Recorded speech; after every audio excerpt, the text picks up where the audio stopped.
Welcome to the Nyancast. I'm Jim. I'm Sam.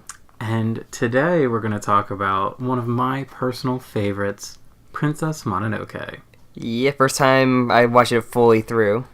Yeah, so I think we might have brought this up on a previous episode, but I tried to show this movie to Sam one time and he passed out. Yeah. Little boy. I tend to... It's like watching movies at theaters better than watching them. That is true. I mean, I have to say that I definitely connected to this movie a lot stronger than I ever have before, and this is a movie that I've seen dozens of times. Well, last time you saw it, you were also drunk. Yeah, so. Last time I watched it, I should say I rewatched it, because I watched it a lot when I was younger. Mm-hmm. I must have been in elementary school the first time I saw this movie. Mm-hmm. I actually have, vivid memories of, buying it at, I think, Blockbuster. Blockbuster or Target, maybe. Yeah. And then, we went... And we got Chinese food, and then we watched it. And I have such vivid memories, and how I thought it was the coolest thing ever. And you know what, fam? It still is. It still is very great. This is a movie I always heard about. A lot of Ghibli movies, I always would hear about them, but I never actually got around to watching them because no one I really knew had it. Or even with the Highway videos. With the Highway videos more than Blockbuster. We were a Blockbuster family. Yeah, I never really got around to watching them. But hey, no better time than more than a decade after. So yeah, oh my god, this movie turned 20 years old last year. So this movie's 21 years old currently. You could buy it a drink. I missed out. Yeah, a lot of these movies. So well, I'm the same way. I missed out on a lot of really good classics too, Ghibli classics. That's why I'm happy that. Thankfully, I'm gonna just keep shilling. We're not getting anything from it, but this Ghibli Fest this year that they're doing, where they're showing a Ghibli movie every month, is the coolest thing ever, and I love it. Well, I missed out, the major ones, Moving Castle, the Kiki's Delivery Service, this Princess Mononoke. I missed out a lot of Totoro, those big ones, and I think I saw the lesser known ones first somehow with the Porco and Poco. Pompoko. Pompoko is for sure almost unheard of in the West. Yeah. Porco Rosso also, that's a pretty deep cut. I really liked Porco. Porco is really good. But so yeah, I don't really know where to begin talking about this because I have I could talk about almost anything about this movie. What can you give us about the plot then? Okay, basically, the story loosely follows Ishitaka, who is he's this young man. He's actually prince of this sort of tribe of people in Japan that were they say that they were driven away hundreds and hundreds of years ago by exile, kind of. Yeah, but they're also hunted down, so these are the ones that escaped that. So I think what this is that they're talking about a more feudal era in Japan where there were all these kingdoms and then there was an emperor that pushed them out. Whatever, it's pretty unimportant. Yeah, the whole thing is they're supposed to be kind of this mystical, they live in the woods. I guess the closest to an elf in this universe. It's not. I don't know if that's a really great way to say it, but he rides a deer. It's a red elk. A red elk, yes. Yeah, it's that tribe is famous for riding elks. Red elks specifically. So basically, the inciting incident is there is this horrifying boar spirit that has been corrupted by hatred. They refer to it as the demon. Yeah. Who? Oh, by the way, we watched the dub, which is actually the only version I've ever seen. Yeah, we've been seeing them only on dubs because our work schedules line up better for that. It is easy, and it's also when I watch a movie in a theater, I like to pay attention to the animation more rather than read the subtitles. Yeah. Generally, though, I'm a sub purist. Well, they usually do a good job with the Ghibli dubs for the most part, which we'll get to on this one because it had some up and down. The only reason I mentioned that is because I do want to talk about that later. All right, so Ishitaka ends up fighting off this boar demon. Kills it. But not before it corrupts his hand. Yeah, it has or his arm. Rather. Yeah, it has this weird black tendril goo kind of like this kind of like a symbiote thing from Spider-Man. And it kind of grabs into his arm, and then it gets corrupted. Which that whole sequence is probably one of the greatest sequences. Between that or in the scene get the four samurais later on, it's the famous Yeah, that part was really awesome too. This whole opening sequence is just incredible. Some of the animation cuts in it are amazing. Yeah. There's one scene in particular where he is riding his elk. I forget the name of the elk. I don't know if it's on here somewhere. Same with a G. He's riding his elk as it's chasing him, and the way that it moves, it's constantly growing new appendages and arms, and and it moves like really otherworldly. And there's just this amazing shot where like you can tell like everything is like hand drawn. Like there isn't a background element in it. Like everything is being drawn frame by frame, and it's incredible. So basically, because he was marked by this hate, which the wise woman said, he ends up going on this kind of... He's exiled from his exiled tribe. Yeah. And goes on this quest to sort of go to the source of what the hatred is and stop it. There's a chance where you can get a solution to the curse that's on your arm. Yeah, it will corrupt your soul, then it will kill you, is basically what they say. As it spreads more and more. And we see it's pretty rapid. I was wondering if maybe like... Oh, it'll be like a thing that over his whole life, but no, it starts spreading really quickly. Movie takes place over like 3 days. I think.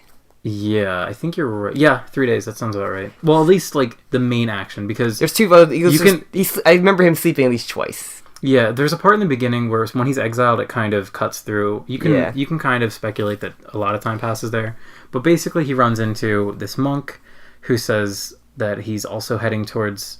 There's like this spirit forest, and he's like, "Oh, you're heading towards that." Blah blah blah. He kind of gives him like some advice on how to exist in modern Japan. Yeah, which is not modern by our standards, but it's different than the lifestyle that Ishitaka is used to. What's the monk's name? I just saw it. His name is Jiko. Yep. So then he ends up saving 2 men who die in.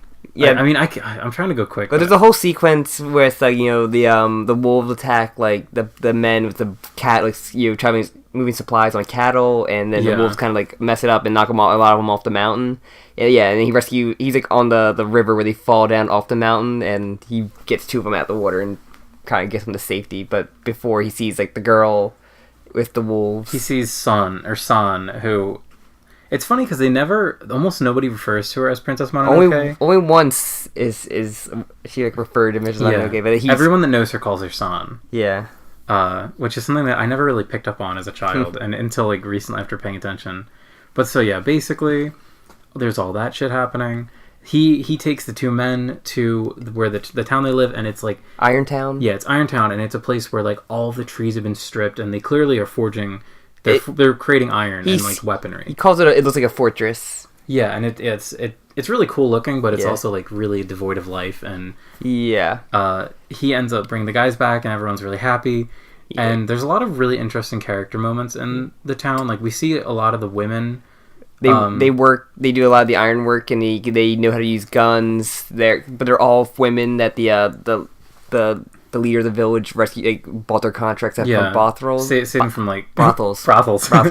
Yeah. Got tongue tied, but yeah, it's really, and I do want to bring this up a little later too about like how this movie is very feminist. Yeah, it has a lot of like very feminist themes, and it really cares about the way it depicts its female characters. Yeah, even like the wolves. I totally bring something like he seemed to do that. Even the 2 I saw before this movie, like they do that heavily, like. In Porco Rosso, she like the Porco Rosso.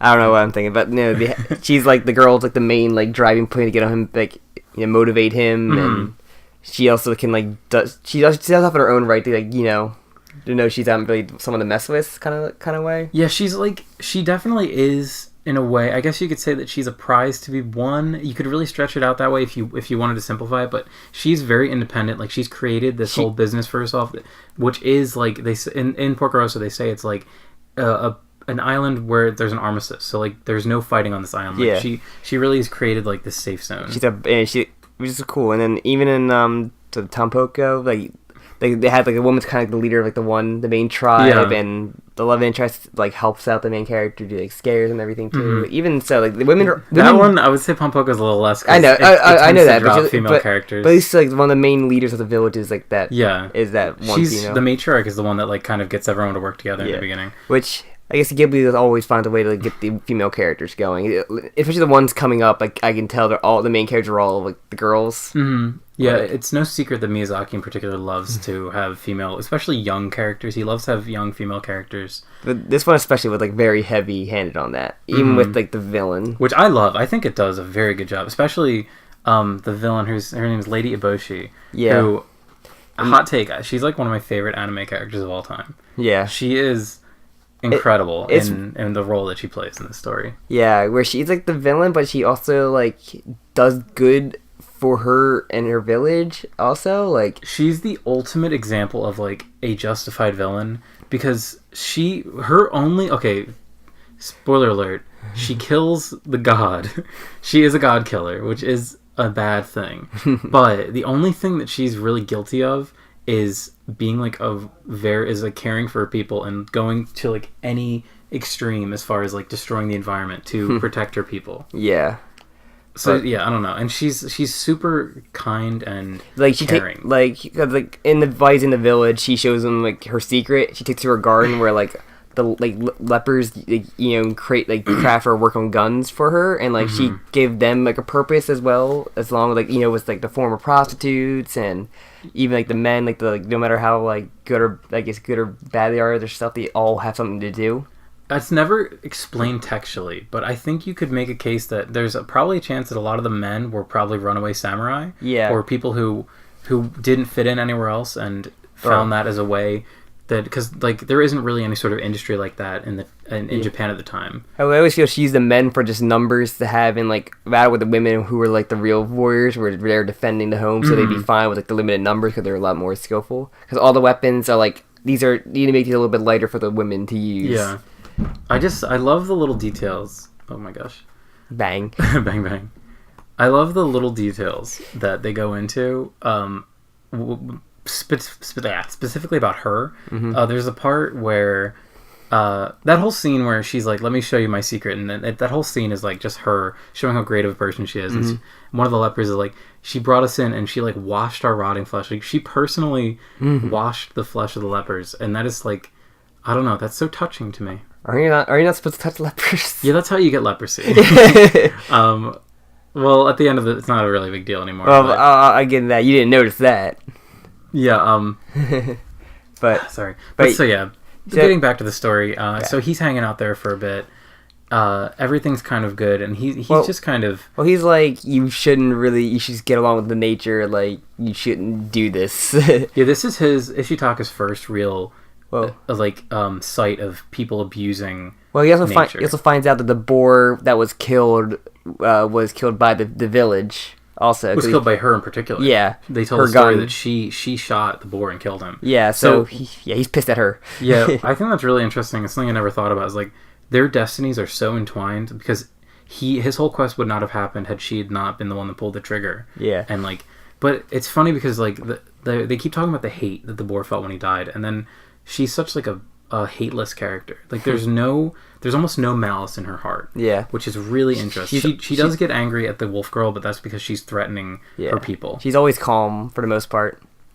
She gets a little angsty, like, cause like they basically gonna say I'm gonna leave, and then the night like the wolves attack, the wolf clan. Yeah, and she like the girl raids the village basically. And like just beats up a lot of people. That scene's awesome. San is like fucking Metal Gear in her way and like sneaking around and jumping on shit. And she like one fights what's it called, the lady.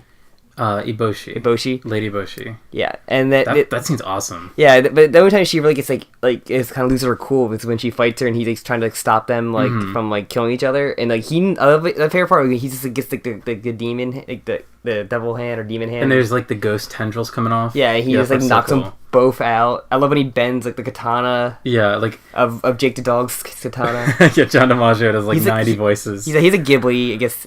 Big Ghibli user of for dubs. It's funny because like they always get like I don't say A-list, but they always get big name actors, and then they just like fill the rest of the cast out with like John DiMaggio's and but no, like it's funny because that scene where he like bends the katana, it is really cartoony, but if you look at the John DiMaggio, like the weight that he's pushing against is like really detailed and like I never paid attention to that when I was younger because I always just was looking at him bend the blade, but like there's so much force and like animation there. It looked really cool. I just wanted to point that out. Yeah, but like he's knocks them both out and I just love that, but then gets shot from like the moment he like shoots him by accident, I guess, because she gets like stunned and she pulls the trigger. Yeah, that's such a crazy scene. He just keeps walking. Yeah, and so he's got this huge fucking wound through him because the bullet goes right through his body. He just doesn't care. And then he's like, I'm gonna leave, and everyone is like so torn up because they hate him. they hate and they love him at the same Yeah. time, because he's going against their leader, but he's also done such a great service for them by saving the people. But then he, with one hand, pushes the fucking gate open. That requires 12 men to open. I think it was. I think 10. I thought it was 12. Game theory. No, shut up. Check us out. No, but yeah. So he leaves. He passes out, but she wakes up and she kind of like brings him to the giant lake. We've seen. Earlier in the movie, we see they like go to this like sacred lake where there's an island where this forest spirit lives. Yeah, and she kind of puts him in the water, like, on this one little island with like a plant on his head or next to his head, and the what's called the forest spirit. Forest spirit, like the big god. It's a giant like elk looking thing with like a million antlers. It reminds me of a huge human face. It's so creepy. There's that one Pokemon that has the antlers. Xerneas. Yeah. And then, so he gets the bullet wound healed, but he's still kind of weak because he's still got to recover from a healing wound like that. Yeah, and then I guess that's really the time when, like, him and Son get to know each other and, like, the wolves. Yeah, one thing I do love is that there's a bit of off-screen exposition where San says that she was talking to his elk, and she learned a lot of stuff from the elk, and the elk told her how, like, good of a guy he is, and I was like, that's great. I said so. But there's also the one part where he falls off his elk, and when he like getting her away, and then the wolf just starts biting his head, like, for like a split second and shaking it. I was like, oh my god. Yeah, it's funny, because, so we saw this in the theater, and people were laughing at that scene, and I was like... That's horrible. It's funny, like, I think that's a real thing. That's a real emotion that people feel when they see something horrifying. Sometimes you laugh because you don't know how to process it. And, like, even when I'm watching it now, like, the way that scene is animated, it is, like, gruesome. And it looks like the wolf, like, pierces his face. Yeah. It's because of huge fucking teeth. And, well, we'll get into our theater experience, like, a little bit later, but... I'm trying to think of, like, what else. But, yeah, after... It's really important. Well, after that, mainly him and her, like, you know... Yeah, they get to know each other, and then, mama wolf, who is also a god and herself. They basically refer to the old giant animals gods. Yeah, they're the leader of like the clans of the animals. Like, yeah, the wolf clan. I guess they talk to the boar clan comes in too. Yeah, like, this is when like there's a part in the movie where everything starts to like ramp up. Like everyone's kind of assembling forces. Yeah, and it's funny because like as this is all happening, I'm like. You know, in The Hobbit, like, in the Hobbit novel, there's, like, there's a big scene, well, at the end, like, all the armies happen, there's Battle of 5 Armies, and they made a whole fucking movie based on that, and I'm just, like, why, like, I was just thinking, like, how great the scenes are, where there's, like, combat in this, and how quick they are, and in that movie, everything's so fucking drawn out. Well, I hate The Hobbit. Even the book, like, the battle's going on, but Bilbo's, like, in, like... Yeah, there's like character drama happening, not just like big armies smashing sticks. Yeah, so you meet the mama wolf, and then but like he's like on the ground after being healed, like the leader of the boar who's blind comes in, and like you talk to him, and then he told him like, oh yeah, the other boar was corrupted. He attacked my village. Demon, he gave me my arm. And, like that's the truth. And then they found the boars are gonna attack the humans, like with full force, because they have nothing else to lose because they're really stubborn. Mm-hmm. And yeah, that's basically, it's like, okay, they're gonna be head in the battle without thinking. Yeah, so then there's a lot of little things that happen, but then basically what happens is we see the monk again, Jinko or whatever his name is, and we find out that he actually he's been given permission by the emperor to kill the forest spirit. And he's working with Lady Kyoshi and her weapons, or Lady Kyoshi, oh my god, Avatar Last Airbender. Lady Eboshi. I can see how you make the mistake. Yeah, working with Lady Eboshi, and they're like, okay, how are we gonna do this? Whatever. They're setting up a plan, and he's got a whole, like, little mini army that he's utilizing. Kind of like mercenaries? Yeah, they're even referred to as, like, just scum. Yeah, just, they're like, because, like, yeah, her men are like, these are the looks of killers, like, at one point, like, these are not, like... Yeah, they're not men, these are killers. All of the people in Irontown are really humanized, and like they're all drawn, like they all have very detailed character designs for being just background characters. These people are just like evil gruff men that hide behind like masks and such. And so what happens is they end up utilizing, or they put all of the Irontown people in like a trap, and they sort of like they have the boars attack them. Well, they're on this like mountaintop. It seemed like with like all the men there, and like the women are left there to spend the town. There's also a subplot with like the samurai, because there's samurais like they're kind of like just people. They're bandits basically in like video games, but they're just like kind of like in the wild, just attacking people. It feels like. Yeah, they turn on Irontown, and they while they're also killing the Boar army, they're also invading Irontown, and which is only being defended by the women and the lepers. Yeah, the boar attack was like what's it called Son with like some of the wolves attack help them. Yeah, and like the scene like the part because like you only see the boars coming in and them charging in, then it kind of you wait and then you see what's it called our main character come in with and seeing like the wreckage and everything, like the corpses of boars and like all like the mass grave they had, and like and like the guy from Irontown is like kind of like had PTSD from because like they didn't know because like they put landmines and grenades and like it would like friendly fire them, like kind of like they didn't tell us about like they had landmines so close to us and everything. It's kind of like damn. Yeah, it's funny because this is probably one of the most damning things for a villain, because like you could say that Jinko and Eboshi are like two of the main antagonists, I guess. Yeah. But they're very like nuanced. Jinko is less so. Ibushi actually it's their like comeuppance at least that. So. Yeah. So yeah, there's what ends up happening is while all these things are going down. Yeah, he rescues one of the wolves from like the pile of corpses of boar corpses, and like the Ironwork guy like because like they're gonna shoot both of them like when trying to get them out, and like the villagers like knock all the mercenaries out and basically say go back to your village, go help them out while we go in to the forest and stop your or tell your leader that your village is being attacked. Yeah. So then we have Eboshi, Jinko, and a few other guys. They there's also that really cool scene where all the men they skinned the boars, all the mercenaries skinned the boars, and they used the boars to trick the blind one. Because there's one like blind boar who's like the king badass. Because at one point says like we also put blood so he hides the mask of humans. So yeah, basically they trick him into thinking that they're all still alive even though they were massacred, and they betray him. And like what I think is really interesting is like he gets his hopes so high. Like the boar is so proud that his men came back because he wasn't at the battle, so he didn't. Well, he was, but he clearly got like lost. But so he sees them rejoining and he's so happy, and then he's like so betrayed when he gets killed that's like the hate. Yeah. Like the hate spirit sort of manifests in him, and he starts growing those like tendrils again. Son tries to like stop him, but then like one of the guys throws a rock at her head and like knocks her out in her top. I know. The one time you see like, a human thing, because they come out like the eyes, like they see the blowpipes come out of the eyes and everything too. But yeah, she gets knocked out. She gets like returned to like the little like tendril demon thing, and then the huge battle kind of happens there. And not until like the forest spirit comes out and like heals it. He killed. Yeah. Well, also the mama wolf, the big mama wolf, is also like dying in like the water. Yeah, she's actually the one that saves San. Yeah, she puts her mouth in and gets her in her mouth and like gets her out. I love that she's like the globs. It's just this gross gloopy glob. Yeah, I'll talk about like some of the other stuff later. But yeah, she gets her out, and then Far Spirit ends up healing the boar. And it totally melts all of the hatred. Well, she kills both, like the wolf and him. Yeah. And then but then he gets shot. Then lady shoots him in the neck, but still keeps going. And then the scene when she shoots him and its eyes like wig out is like so creepy to me, and the way that it just like reforms. Oh, that's so creepy. Yeah, but so then it ends up seeing that it's nighttime, and when it's nighttime, it becomes like the night walker. They say becomes like it's a life god and a death god. So like at night becomes a death god, and like during the day, so it's like the life god. But yeah, so she comes out again. But he does a really cool thing where he throws a sword into her gun, and then the gun starts growing like plant life on it, and like he's jamming. So cool. But somehow she actually gets the fire and kills, like shoots his head off. Yeah, that whole sequence is fucking just amazing looking.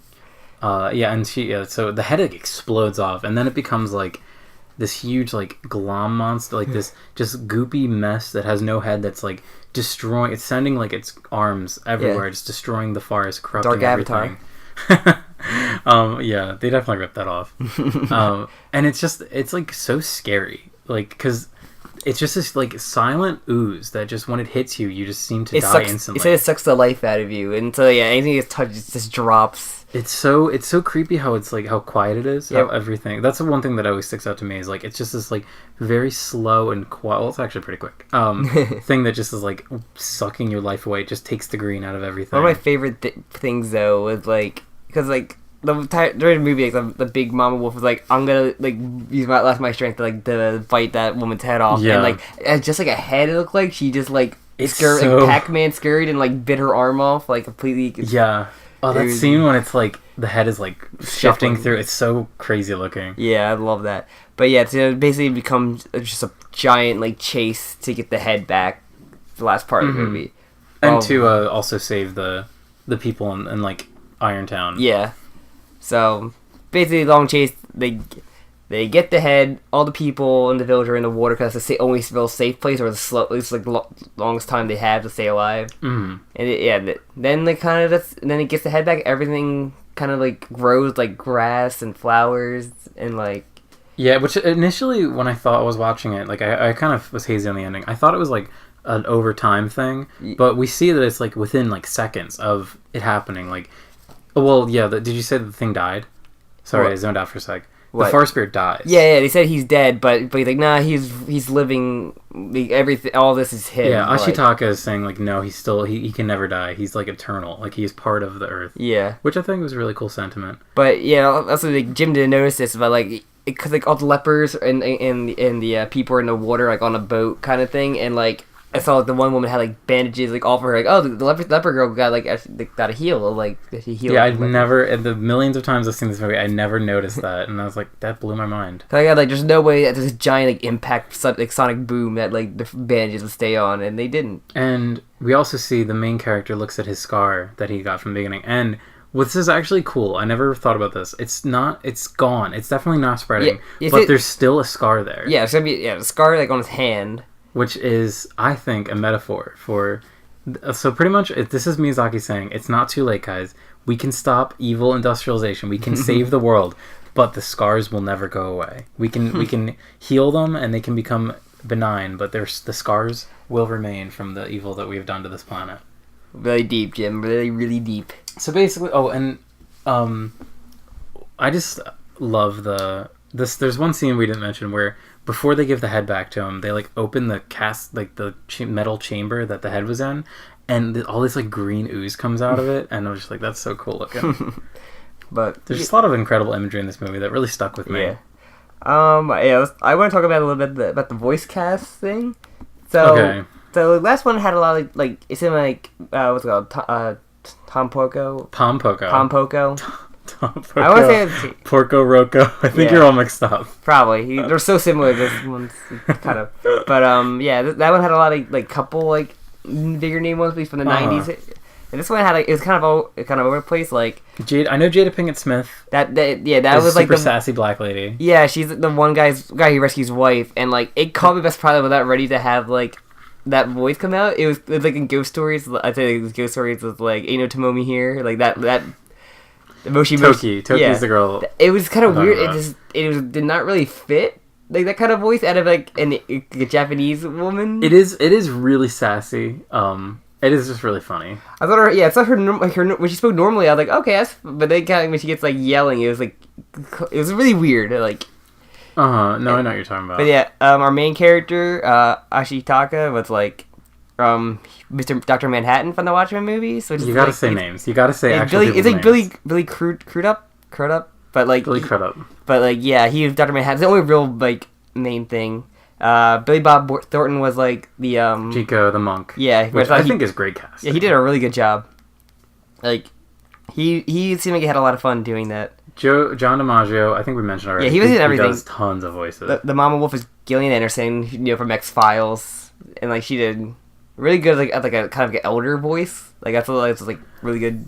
I think she does a good job. She really doesn't have that many lines, but I think she does a good job. Yeah, Keith David, of course, is like the blind boar. Like his voice is like super obvious. It's Keith David.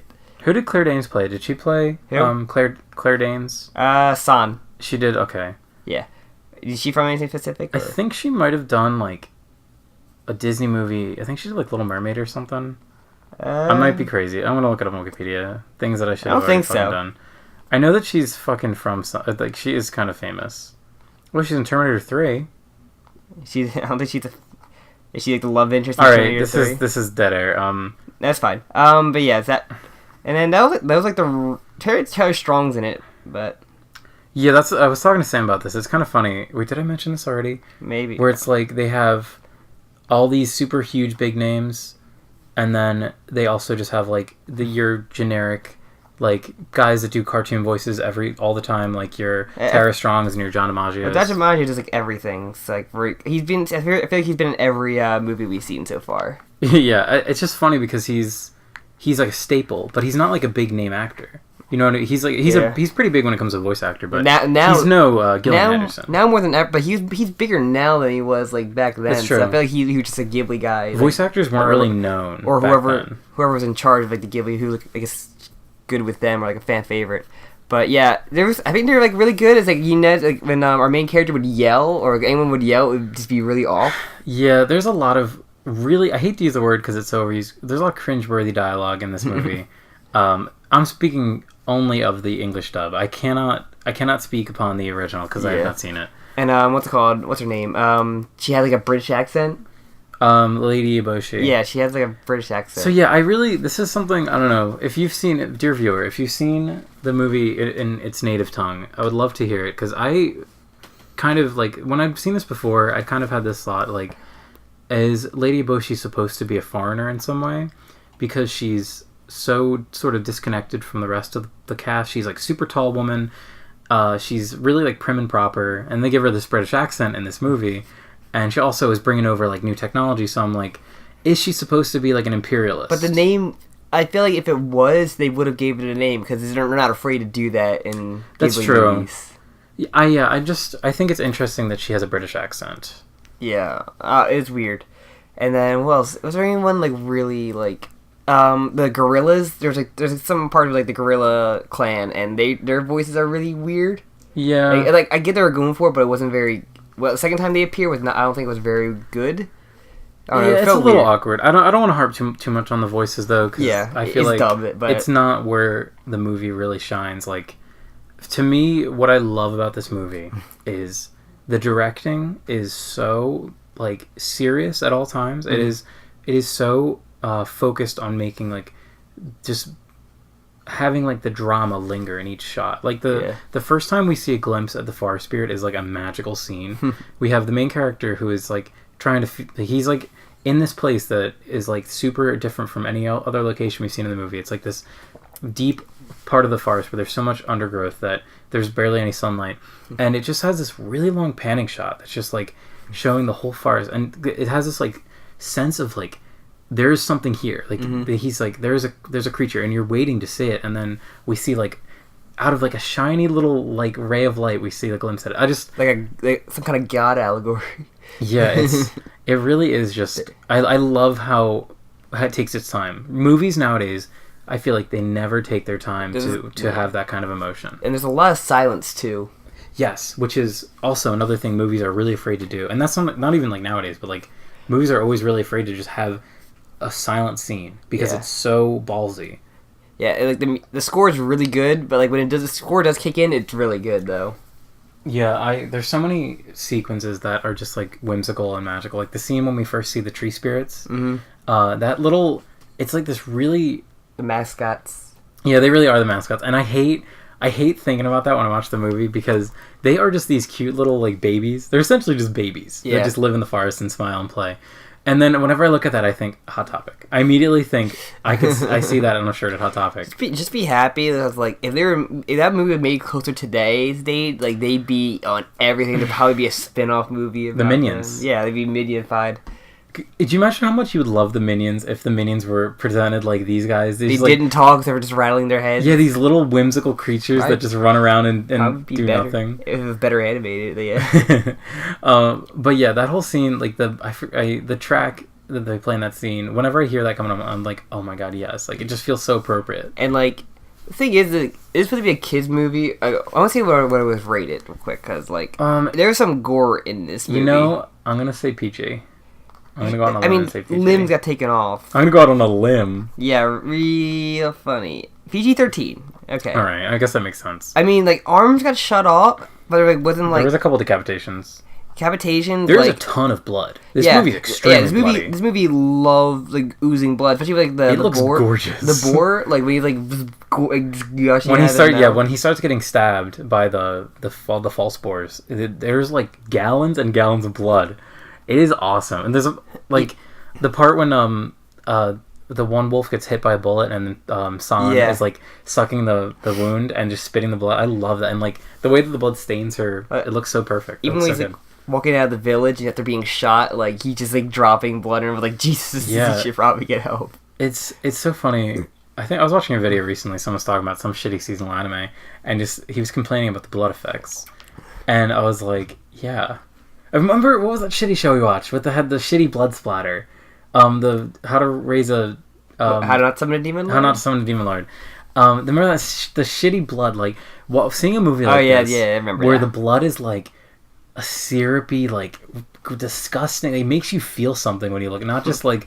Just a fucking splash. Like I always think of Elven Lied for like the worst example of like how to explode a person. Wow, but yeah, it was fucking beautiful. I'm just like looking at like the trivia of this, and like one part about Harvey Weinstein. I'm like, oh no, that's not good. Yeah, I'm just reading some of his trivia. Like Miyazaki personally corrected or redrew more than 80,000 of the film's 144,000 animation cells. That's something I've heard before, but I didn't know it was that extensive. So, that's fucking Can insane. you guess how much the production of this cost in American dollars? Oh my god, actually I'm really interested. I'm gonna say 10 million. 23.5 million, which is 2.35 billion yen. Wait, 23? It's 23.5 million US dollars, but it's 2.35 Japanese yen. Wow. That's actually, for the kind of movie this is, that is like really cheap. I'm serious with the Harvey Weinstein thing. Like he attained this distribution rights to it, and he assisted the Miyazaki to do a shorter version of the film. He was so upset by the heavily cut version of his old movie that he angrily left the meeting. Did you hear? Okay, have you heard about this though? I mean, he sent him a katana with the no cuts embedded on the blade. Dude, yeah, that's really funny. He sent that to Harvey Weinstein. Yeah. Okay, I thought it was to Disney. The film was later released in the U.S. as its uncut version. Yeah, that's a really infamous scene. I always thought he sent it to Disney. That's really interesting. When asked about the incident in an interview, Miyazaki simply smiled and stated, "I defeated him." What a legend. Miyazaki has like the greatest one-liners ever. But try. So there's a lot of trivia, a lot of trivia about this movie because it's probably one of the biggest animated movies. The mythology is that dogs and wolves are always male voice and cats are always female voice, regardless of sex. For this reason, a man provides the voice of the mother of the wolves in the Japanese version. Wow. His casting is perhaps an in-joke to his career as a female impersonator. Huh. In English dub, Moro is voiced by a woman, though. Yeah. So that's actually pretty interesting. That is interesting. Last major animated motion picture to be filmed on plastic animation cells. Wow. Yeah. Okay, but this is just going to become the fucking... You can go to IMDb and read the trivia if you really want to. Or stop reading them all out while let's actually have a real talk. I mean, this will be his final film before retiring, Jim. Famous last words. That's what he said about Spirited Away, I think, and that's what he also said about The Wind Also Rises. That man's been dying to retire for years. Well, it was funny. This was actually like one of the all-time grossing films that beat E.T. until Titanic beat it like the same year. Huh. Which is pretty interesting. All right, let's actually talk about the movie instead of the facts. I'm sorry, this is really interesting stuff. I really wanted to go again. I think we already talked about Eboshi, but I really want to just say, Eboshi, Lady Eboshi, is so fucking awesome, and I love her, and I also love the resolution of this movie. How she isn't like, it's so easy to just kill a villain because they're bad and their ideology doesn't align with the main characters. And that's why this movie's so good. Because the main character isn't trying to beat a villain. He's trying to unite two ideas. Yeah, he's one of those guys who's like, I don't want war. I just want everyone to, like, come together. And, yeah, normally, like, I don't know. I think it's just a really powerful message to have a character that's not just beating a bad guy, but who's, like, physically working against everyone for the best interest of everyone. So, you say you want to know, like, the difference between the dub and the sub? So, the dub is not a direct translation from Japanese to English. Fuck. I'm actually... I need to rewatch it now, because it's gonna be... Man, how different would it be? Because Leonardo DiCaprio was considered to be the main character voice. How different would that have been? That would probably have been pretty different. But yeah, sorry. I think that's one question you had earlier about the dub and stuff. So yeah, I really would love to revisit the movie in its native. Yeah, you probably would have got We got a lot more out of that, or you probably would like that a lot more. But now you have a reason to watch it again. It's very true, and I will take any reason to watch this movie again. It is just fucking gorgeous. But yeah, I can definitely tell like a lot of kids, I guess, like who saw the movie before, we probably had a giant crush on San. It's funny that we were talking about this. I totally did not. Like I was definitely a little boy at the time. I wasn't just that wild child. And I didn't really care for her. A lot of people probably didn't like. When our age, probably didn't see it until like later when it came out on like VHS. Well, I had it on DVD. Yeah, it came out on DVD, and that's what I had it on. It was a cool cover. He's got like 2 swords, and they're like glowing, even though he doesn't. He only has 1 sword. Yeah, and the swords that he's holding, I wonder if it's behind. No, it's not behind there. It's somewhere in this house. But yeah, it's funny because he's like holding 2 glowing swords, and it's not a scene that happens in the movie. If you could find that cover, that'd be very. Yeah, I'll try and find that. Maybe are you sure it's the same movie? Oh, it definitely is. Okay. I'll try and find it on Google right that's now. very odd. That's a thing. But. What was I talking about? Something. Yeah, I think the main character. Oh, okay, I just am stupid. It's not him holding 2 swords. Oh, it's him deflecting. A katana, the hilt of a katana. Yeah, that looks really strange. I wonder if that's. Whoa, this is really weird. It makes him like I think someone edited to make it like make it a lightsaber looking because they like That's how it looked though. That's what the cover looked like. Odd. Yeah, wow. There's like no reason. I mean, this is a much better cover. Sorry, this is the worst podcasting ever. We're just look at the covers for it. Jim's getting like looking at these really weird covers. Like, the one her riding wolf is good. I think I'm more familiar with like the one like I think she's like standing up. I think.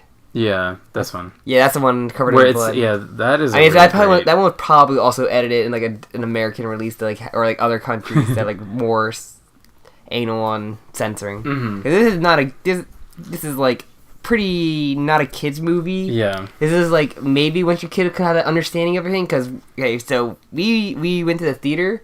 And they were like little kids. Like there's one kid that kind of who just couldn't speak yet, but he was like babbling through like various parts. I think I saw it looked like maybe a toddler. It looked like 3-year-old. But I'm like, why bring a 3-year-old to a movie about like stuff getting cut, like limbs getting cut off, people dying, and like here and there, lepers. Okay, if you're a parent, I'm sure this is probably gonna be a problem I have one day. If you're a parent and you really want to see a movie, if they're like 1-year-old, whatever, I guess take them. They're not gonna be affected by it. But when you're like 4. You can, like, understand what's happening in movie. Like, I don't know. That seems like a not good thing to... I mean, I saw this movie at a young age, but I wasn't 4.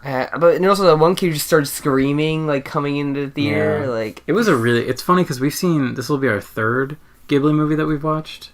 Well, then, yeah, this was the first... in the theaters, right? Yeah. But this was the only one that's been, like, super packed. Yeah, this was Princess Mononoke. This is, like, the most popular... Or, like, now we're into, like, the popular, well-known Ghibli movies.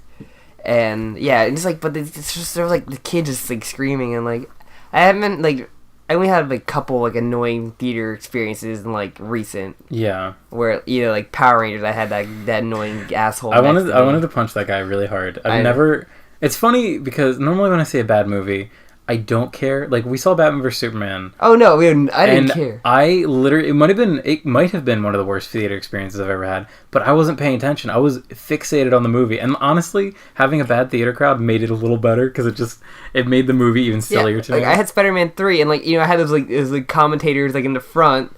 But like they made that movie so much funnier because of like the stuff that they yell out, and like that movie was so bad. That is a very serendipitous situation. But like it's just like. If you know the movie ahead of time or like at least look into it and see that it's PG-13, like you should do. Like there's a reason why there's an animated movie be PG-13. Like there's something I was listening to some podcast recently. I forget what it was. It was something like where they were talking about like anime movies in movie theaters. Oh, it was Your Name. They were talking about going to see Your Name, and they were saying so many parents just like dropped their kid off to see Your Name, and it's like Your Name isn't necessarily an adult movie. No. It's generally an all ages movie, but like imagine how often that happens for something that's like there's a lot of like really R-rated anime shit that happens. Like I mean how you gonna deal with boob grabbing? Especially like anime. I don't know. Anime movies, especially in the 90s, have such they're almost infamous for being super gory and like mature. A lot of these like FG anime, they go around the topic of death a lot, and that's like kind of a tough subject for kids to learn or get into. If it is in a kids movie in America, it's like the very beginning, and then they like roller. They get away from it as soon as they can. Or like he disappeared. Let's say he disappeared, not say he died or anything. Like Ghibli movies go straight into it or show them dying or like. Mm-hmm. Yeah, which I appreciate. I honestly think America is very anal with their censorship. I think it's actually embarrassing how prudish America is. Yeah. Like especially with sexual topics. I'm really talking about. Yeah. Whereas you can like. Sometimes I'll see stuff on TV. Oh, I think I might have mentioned this before on the podcast, but Sam and I went and saw 2 movies. Or we saw a movie, and there were a few trailers before that. And I think it was Deadpool, because there was a Red Band trailer. Yeah. And in the Red Band trailer... That was the Muppet movie. Oh, yeah. I don't want to even say its name, because it looks terrible. I forget it, anyway. In that trailer, there was tons of, like, fuck. They said the fuck word a lot. They said there was sexual content. A Muppet sex scene. Yeah. And it was an R-Band trailer. And cocaine Red snorting. Band. Yeah.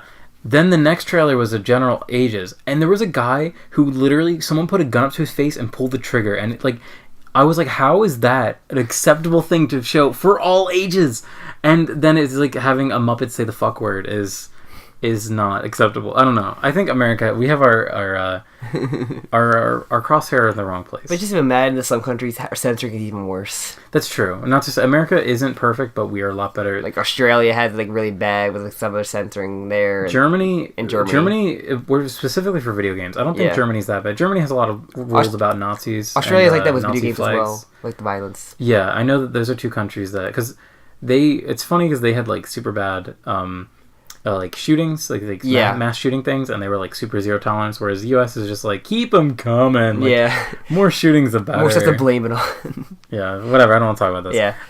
But this movie, we're kind of all getting off the rails. Yeah. Princess Mononoke, fucking great. I could talk about it forever. Yeah, I really like it's probably my favorite one that I've seen so far. I only seen 3, so.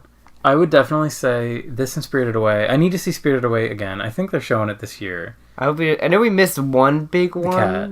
No, there's one before the Cat as well. Oh, it might have been Spirited Away. Yeah, there was one big one that we missed beforehand. I'll see if I can find the poster. Yeah, there's 2 we missed, and then Porco was like the first one we saw when we started it.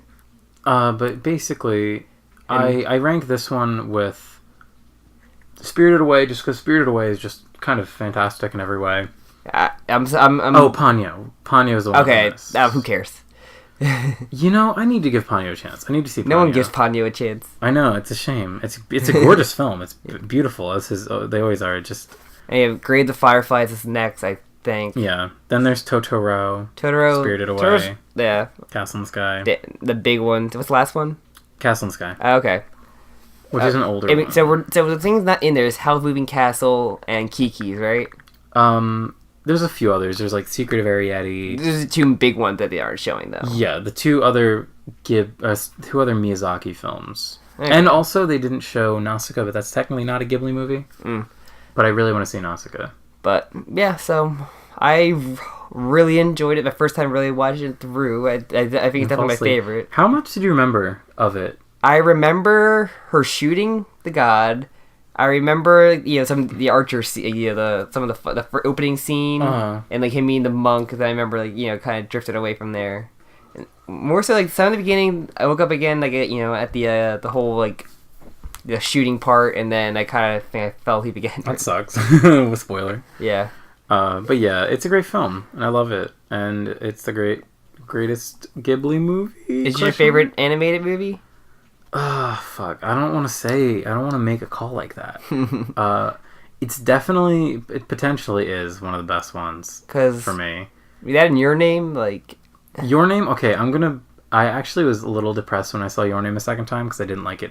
Did you? I didn't like it as much. Oh. I thought it was good still, but I feel like I saw a lot of the seams to it. Like, the animation and... character, the visual aesthetic of the movie didn't work for me as much. I still love that movie. The movie is like... I still like it a lot. Yeah. Don't get me wrong.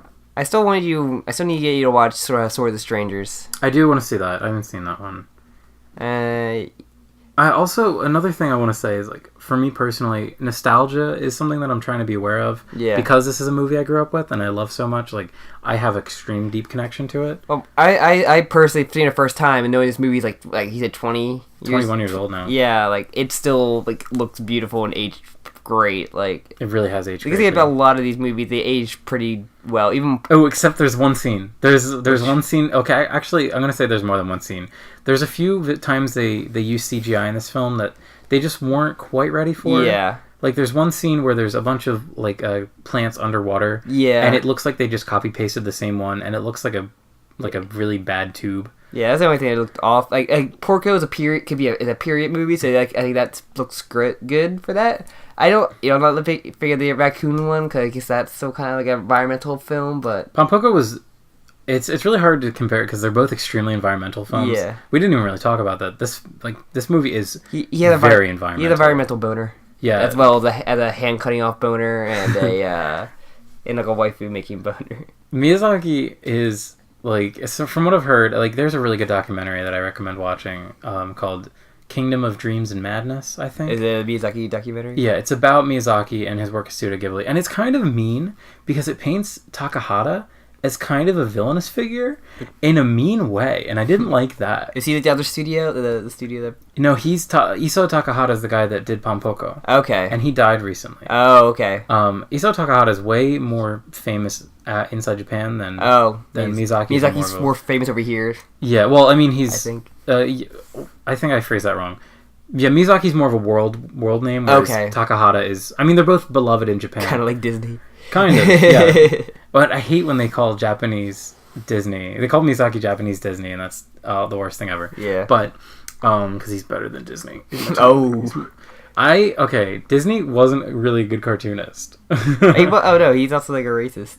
He was a racist. Miyazaki, but that's I wanted to say. Miyazaki is like probably the most... He's very shrewd. He comes across as like very serious about his work. Mm-hmm. He's 100% dedicated to making the best thing, and he will push people out of the way to like make that thing. Like as you said, he corrected 80,000. Yeah, it was like 80,000 out of 144. That's fucking insane. He's the director of the movie. Like that's not something the director of the movie would ever do. And I just love that thing that the I-1 thing is still hilarious. How like he does like entirely against the cut and he got the uncut version to come out. There's a definitely a spirit. Like he really cares for, I think, children. Mm-hmm. The environment. Yeah, children and the environment are like probably two of the things, and also like that sort of like fantasy in like a contemporary setting. Sometimes, like I think that's what some like Spirited Away is. That kind of like contemporary fantasy. Yeah, I haven't gotten to like the weird This is like the first like smaller in like the monsters he's gonna make, and the one that because I haven't got this all the Spirited Away and all those like Spirited more Away fantasy ones, more fantasy ones. So I only get like the Forest Spirits the only really like weird monster you kind of really get. So I'm kind of excited to see like how disgusting because I remember seeing Old Lady. Whatever the movie that had the old lady, I remember seeing like that. That's Spirited Away. Spirited Away, like okay, I want to clarify my thoughts. Like I think people always are saying like these are the two best ones, Spirited Away and Princess Mononoke. At least the people that aren't like super deep cut finders. And I think I like this one better because of the themes and because of the characters. Yeah. Spirited Away, I think, is a very, like... It's a gorgeous film, and it has, like, a really great sense of whimsy, and there's really incredible sequences in it. But the characters don't... They don't connect to me as they do. I don't think they're as fleshed out. Yeah, I can't say anything about that. I haven't seen it, yeah, you will soon, though. And, oh, it's really cool. Yeah, well, we'll talk about that when that comes. It is a good movie. I don't want to downplay it. Like, it's still a fantastic 10 out of 10 movie. It was, it's really good. I really, really enjoyed it. I'm glad I finally got to see it, though. Yes, me too. I'm glad you finally got to see it because I tried to show it to you before. Yeah, well, I can't really watch stuff on a really comfy chair or couch, can I? SMH. SMH. I think I was too full of burritos to like really sleep. Yeah, we had a huge fucking burrito before we went to see this. Chipotle, and I was just like, fucking. We had food babies. Yeah, it's funny. I haven't been to Chipotle in a while, and I've been dieting recently, so I don't eat nearly as much fucking food as I used to. So just ingesting an entire burrito in like 10 minutes, I was just like, it was great though. Yeah, I scarfed that motherfucker down. I feel very nourished. But yeah, so I'm good. Go see it if you haven't. Go. So Sam, wolf girls, are they cute? She's not quite a human, not quite a wolf. Except she's just a human. Yeah, I know, but she's a wolf. She's a human that likes to pretend to be a wolf, but we don't really see much of that. If I saw the movie as a kid, I definitely would have had a crush on her. You don't now. So far, she's best Ghibli girl. So, 3. I've seen. I don't know. I don't. It wasn't a raccoon, so. Oh, she was a pretty sexy raccoon, though. She's pretty thick.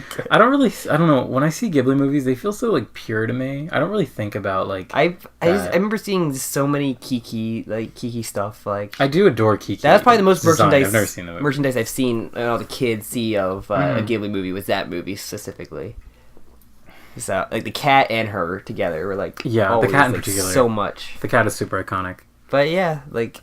Oh, there's one thing I did want to talk about. There's definitely a trend in Disney movies now where if the main character... I haven't seen any Disney movies recently. Did you see Tangled? No. I've seen a little bit Tangled. I have not seen Frozen. Okay, well, there's a thing that Disney's doing now, and I'm trying to think if they did it in Moana too. They might not have. Haven't seen it. They didn't actually. So basically, they've been having horse companions. There's a horse companion. I know Tangled, the horse. And they've just made the horse a dog. The horse is just a dog. Wait, which one? Tangled and Moana did the same thing. Frozen did the same thing. Well, that was a reindeer. Is it? Yeah, it was a reindeer. I know the horse in Tangled, but I remember that one actually being enjoyable from a little bit I saw. Tangled's good. The problem is they are just instead of having a horse be a horse, it is just a dog. The horse behaves just like a dog. I thought Moana just had like a pig and a chicken. Yeah, the pig is a fucking false flag. The pig is in the movie for 4 seconds. Seriously? Yeah, the chicken is in the movie for the whole thing, but it's like a joke. The pig, I know it's so funny. The pig was in all the advertising. What's the horse then? No, I misspoke. Okay. Moana and Frozen. I said Moana, or oh my god, it's better than Tangled and Frozen. Yeah. Moana was the one that didn't do it. Okay. But there's this thing where Excuse me. There's this thing where they'll have a horse in it, and the horse will just behave like a dog. And in this movie, the main character is an elk, and I love the elk because it never feels like a dog. Like it's a companion. It is a loyal companion to him, and the cutest thing that it does is like it will start like biting him when it's trying to wake him up because he's worried about him. But it's like he's just a super loyal, and I love that they didn't have to dumb it down to make it a cute dog. Like the one part he shot in the arrow, and he's like, "Yeah, stay here," and he keeps like coming with them, and like he's like, "Okay, I gotta come with me." And that's such a great scene. I think my problem is that Disney movies, they have like formulas and trends they keep following, and they're just like, oh well, yeah, we'll just make a cutesy dog, like everyone loves dogs. We'll just do the same ideal character, can make it the merchandising. Whereas this movie feels like a pure artistic statement, and there are little, like, you could say mascot characters, but they're really there to. Because you're supposed to think they're cute in the beginning, and then there's a scene at the end when all the little tree spirits are fucking dying. Literally, they're raining from the trees, like fucking dying, and it is like a horrific scene. It's like babies. It'd be like if babies are just falling from trees dying. Imagine minions falling from trees dying. I don't know, and it's just because you see a movie like Minions, and you're like, they're just trying to sell Minions. Yeah, merchandise. I trust me, I know that. I fucking hate the Minions, and you see movies like this where it just feels like art. Like, I just wish that American movies would be art again. Yeah. Hashtag tough. Make America art again. It's tough. You rarely get that, like... Once in a while, you'll get those, like, animated movies, but... Alright, actually, this segue is really good. I think the stop-motion stuff is really the last, like, artistic... That is a really good point. Kubo. Yeah, I saw. Was fucking great. Someone did like a time lapse of like doing a fight scene in Kubo, and it was so awesome to watch. Like every like. Have you seen Kubo? I haven't yet, but you need to. I know I have it on Netflix right now. You'd love it. You'd love it. Is it on InstaWatch? Oh yeah, you would love it, Kubo. Yeah, it is so good. I like a good stop motion film. So. What I want to I want to segue. So we're talking about how movies they feel like a product now. They feel like they're not artistic enough, at least to me. To a lot of films are. Some movies, some I guess more of the Academy films made for Academy Awards, stuff like that. But those, and then I would even argue that those are like bait. Yeah, those are either bait or they are marketing. They're marketing actors. Yeah. So okay, I'm kind of jumping the gun. Like Leo? I'm asking myself. Yes, really, Leo. I'm asking myself, what did I watch this week? So, what I watched this week was a movie called Sorry to Bother You. Yeah, I heard good things about that one. Sorry to Bother You, I don't want to spoil it. It is one of those movies that I implore you, do not, like, the little bit that I explained is, like, all you need to know. It is sort of like a social satire comedy movie. From what I got from the trailer, I forgot what movie we saw the trailer, but it was him, like, he was like a telemarketer place, and then just working his way up there was seemed to be the main thing. So, the hook is that it's a black guy in America who is working at a telemarketer. It's like the kind of last job he can get, and he really desperately needs a job. It's the last chance he has, and he can't be successful using his own voice, so he needs to use like a white voice. Yeah, use your white voice, remember. And so when he uses his white voice, they use David Cross to overdub. Do they? Yeah, it's David Cross. God. There's another guy, another black guy who they use Patton Oswalt's voice, and it's like they picked the perfect white guys. The whitest white guys you possibly get. But really, that is, I don't want to. Did they dub Danny Glover, or Danny Glover actually do it? Danny Glover has a voice too. I forget who the guy does. Danny Glover does the white voice too. Danny Glover teaches him, but I know he teaches him, but I don't know if Danny Glover has like a dubber, like as well as like he does. Okay. I don't want to say anything else though. The movie is crazy. It goes in places that like movies today never do. Like the balls on this movie are bigger than any other movies I've seen. It's by far the best movie I've seen all year.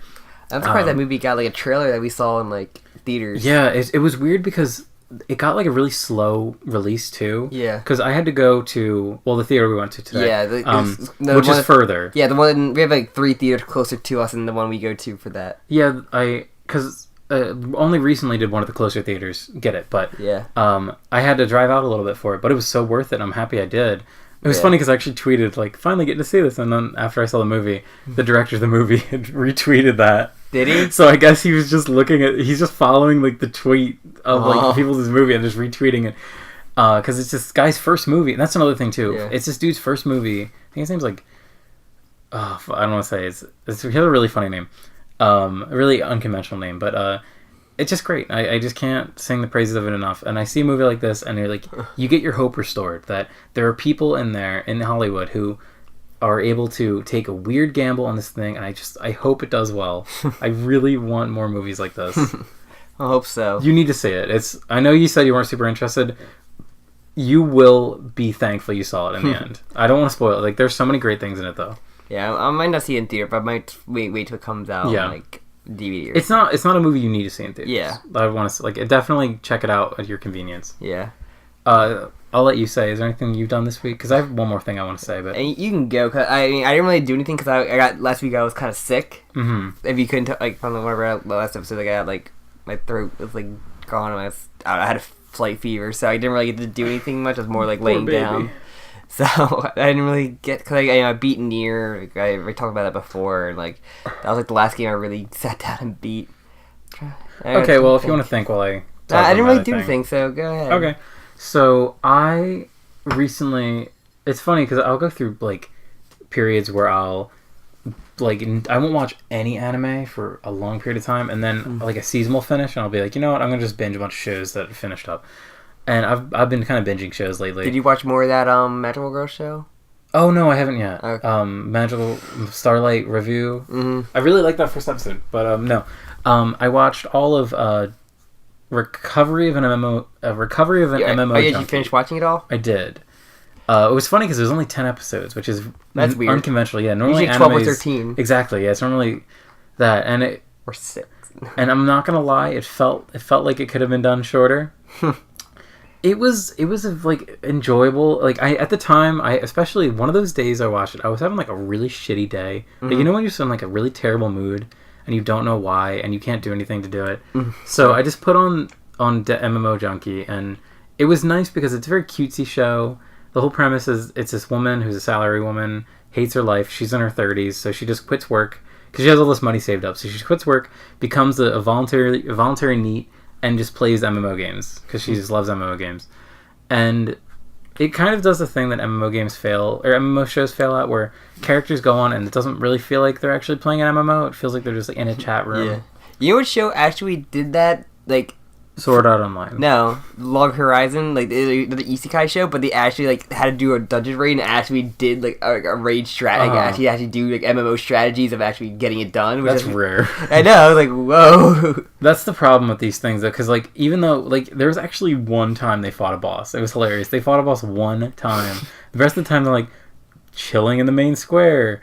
There actually was one time I was like, okay, this is realistic. The guy was crafting stuff. So the whole scene, he was chatting with another guy, but he was crafting, and it was like in the game, it was showing him like crafting a thing. And I was like, okay, that's actually realistic. Like you would just be sitting if you're bored, just like chatting with someone while you're crafting 2,000 items. But yeah, overall it was okay. It was very like sugary, sort of like. I don't want to spoil it. But basically, she falls in love with a guy, and there's a whole like gender swap thing, but not really. Don't get too excited. She plays like a girl, or she's a girl who plays a guy online, and she ends up meeting a guy who plays a girl online, and they've got a whole like relationship. But these characters are in their 30s, and they behave like fucking 12-year-olds. Like they're so afraid to like touch each other or like show any sort of intimacy or interest in each other, and it felt. And maybe this is realistic. Maybe that's what it's like in Japan. Oh my god, I'd fucking kill myself. Like, you just can't talk to women, apparently. Like, you try and, like, you, like, put your head on a woman's shoulder, but, like, accidentally, like, while Jim, you're looking over it. Have you ever watched any anime ever? Any misunderstandings gonna get you punched. That's what I hate. It felt so tropey to me. Jim, that it just pissed me off. If you actually bump to a woman, your hands are going to automatically go to her boob and squeeze, and you're going to fumble around until like you realize it's a boob, which is going to take you a couple minutes. But... Yeah, of course, it takes a very long time to figure that out. It just anime does not paint a very good picture of the interaction between male and female. That's very true. It just kind of bummed me out a bit because I really enjoyed the idea of like the one thing that the show was talking about. So the guy who plays the girl online, they were like, yeah, he gets constantly PM'd all day because, of course, that's like guys, or they see a cute girl in a game, and they're like, hey, can I give you items? And like, they're constantly doting on him, and I'm just like, that's interesting. But then they just never do anything with the gender politics of the show, which is ultimately disappointing. I mean, it happened. I mean, remember having Mortal Kombat because someone looked at my name on Xbox 360 and it's Sam. Oh, Sam, that could be a girl's name. Like, oh, damn, Sam, you sound cute as hell. And then like I sent him an Xbox Live picture message and just like a really warped picture of my face with like a banana plush I had from like a carnival game, and freaked him out. Like, pretty hot, huh? A picture of me and my banana. I winked him. I did like a wink face. I can't believe that he would just assume that the name's Sam. They assumed my gender, Jim. How dare he assume your gender? My gender. Hey, gotta act. Yeah. I gotta lead. But yeah, that was probably one of my favorite things. It's like Fantasy Star, you can make like a freaking like girl like thing, have a picture of your face shown on there. Like, I'll send you nudes for in-game currency. Any tip, me and Jim, we had an Xbox with a couple friends. There was a demo of Fantasy Star Universe. It was basically the entire game on 360, like on a demo, and you could just go around. There's one floor of the main hub, and people would just be saying, I'll send Xbox Live picture messages of my boobs for this much money in game, and it's so hilarious, stupid. Like, I can't believe people. There was so much. Like, your screen just be covered in those messages. I cannot believe that people would do that, and that people would like fall for it. Oh my god. I mean, people fall for scams all the time. I remember early RuneScape playing, I fell for like a doubling scam. People were like, I can double your money kind of thing. And like, I was a stupid kid at the time. Which, yeah, you drop 10, they pick it up and give you 20. Like, okay, you give you small, make sure it works, and you do it big, and you gotta get fucked by it. That's so funny! But they didn't know I didn't have much money in my early RuneScape, so... So really, they were the ones that got fucked over. Yeah, they got like 1,000 gold. I was never tricked in WoW. I used to play vanilla WoW. Yeah, I'm not sure how much scams in WoW work. Yeah, I never really got tricked, but there was one time where I like took an item I shouldn't have in a raid, and then a guy got really mad at me and said he was gonna blacklist me, and I was like, I think I was in like 6th grade at the time, and I was like, my life's over. I was blacklisted in WoW, and I never came back. Like, no. I was able to join. Like, I think it was a fucking empty threat. Like, maybe, I don't know. I was just so worried. His dad works for Blizzard. I remember like going up to my mom, being like, "Oh my god, I'm so scared." And then I like ended up talking to my aunt who also played. She's like, "It's nothing. it's a non-issue." Yeah, I maybe blacklisted from his clan or some shit. Or blacklisted from his future raids. I was already in like a huge clan anyway. Yeah. Like, people are dumb. People get really into that stuff. Oh my god, what was my clan called? I don't know, man. I remember what my character was called. What was it? Zarthon. It's not bad. He was an elf boy. Could be worse. He was a night elf. No, I love naming my characters, so I gave him silly names. It could be worse than my RuneScape character name. What was it? It was Tekken Kid 21. Yeah, I was really into Tekken at the time. Why 21? 21's a lucky number. Nice. Why else would anyone pick 21? 3 sevens. It's like because they were born in the year 1921. Yeah, they got me. But yeah, so I guess we should end it there. Cause I didn't really do anything because the sickness kind of like not motivate me to really watch anything subtitled in anime because. So you're telling me that you're not down with the sickness? No, I was not down with my fever. my quote unquote sickness. But yeah, I kind of didn't want to watch any anime because like at least the subbed one. Cause I think I watched something on Netflix, but I can't remember what. But that was it. Anything else you want to talk about? Well, we didn't do a root beer talk. We're running long. We're running long though. Well, so we're doing a really quick one. Root beer talk. We drink nothing. Surprise! I'm drinking a Simply Balanced black cherry sparkling water. I hate sparkling water, dude. It just tastes good. It does. It does not. It does taste good. I've had like that. What's that like rainbow can they sell at Target? LaCroix. Yeah, that's so gross. LaCroix is actually not very good. It's gross. They left it like a packet of it in my break room. What flavor was it? Cherry probably. Because like we have. I don't know. I had one, but it just tasted like seltzer water with barely any flavoring in it. Yeah, LaCroix isn't very good. I really like these Simply Balanced. This I should have let you try this black cherry one is actually kind of good. It's the closest to soda that I can find because right now, listeners might know that I'm dieting. I'm trying to eat healthy. You heard earlier. I'm trying to be a good boy. So basically, I wasn't a huge fan of soda, but I like soda occasionally. So I love having those sparkling waters, so I can have like an occasional like. You get the bite of the sparklingness. Yeah. I remember you can sparkling at ShopRite. If you don't know what ShopRite is, it's an East Coast supermarket. Don't really know how big it is. I don't think it's very. I'm sure it's pretty big. But yeah, their sparkling water was it's really tasty. Really? Yeah, I haven't had it forever, but I just love that it's 0 calories, so I can drink it without worrying. So it's a worry-free drink, Sam. I'm sure. I drink nothing but iced tea, so I don't. I do drink a lot of iced tea also. But anything else? Other than the time, I can ask you where they can find us. Well, no, I don't have anything else. I honestly would love to keep talking about Princess Mononoke, but I think that ship's kind of sailed. Yeah. Yeah, you can find us at the Nyancast. We're at Twitter. Mm-hmm. That was a weird. I normally don't lead with Twitter. Yeah. We're on iTunes. We're on YouTube. Check us out at the Nyancast. We also have a sister podcast called Joe Kakaka. Yeah, all JoJo related stuff is pretty much on there. Yeah, our main event is we do a monthly JoJo chapter review. So when the new chapter of JoJo comes out, roughly around the 18th, I think.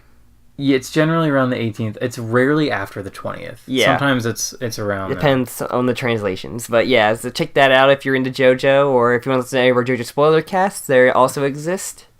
At least from part 5 and on? Part 5. Yeah, part 5 and on, yes, because I have to buy my part 1 manga that I still haven't got around to it. Which I'm working on. Yeah, we'll do them eventually. But just to complete it, I guess. Alright, and that's it. And for that, right? Until, at least for this Ghibli movie, until we move on to Grave of the Fireflies. Yeah, Grave of the Fireflies is probably going to be the next one. So, alright. That'll be fucking fun. Thank you very much for listening then. Yes, thank you. Have a great night. Bye-bye. Bye.